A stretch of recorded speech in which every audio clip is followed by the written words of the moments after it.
খটখটি লাহৈজানৰ বিভিন্ন স্থানত ৰঙৰ উৎসৱ ফাকুৱাৰ উদযাপন সমগ্ৰ দেশৰ লগত সংগতি ৰাখি কাৰ্বি আংলং জিলাৰ অসম নাগালেণ্ড সীমান্তৰ খটখটি লাহৈজানৰ বিভিন্ন প্ৰান্তত ৰঙৰ উৎসৱ ফাকুৱা উলহ মালহেৰে উদযাপন কৰা হয়।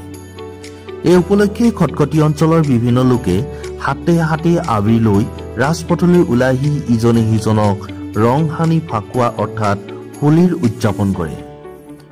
খটখটিত শান্তিপূৰ্ণভাৱে ফাকুৱা পালন কৰা হয়। বাতৰি লিখা পৰলৈকে এলেকাটোত অপ্ৰীতিকৰ পৰিস্থিতিৰ খবৰ লাভ কৰা হোৱা নাই।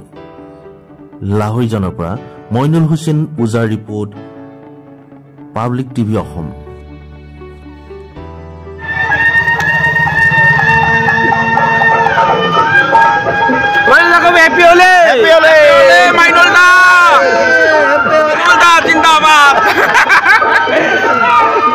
Happy Holi Public TV Assam.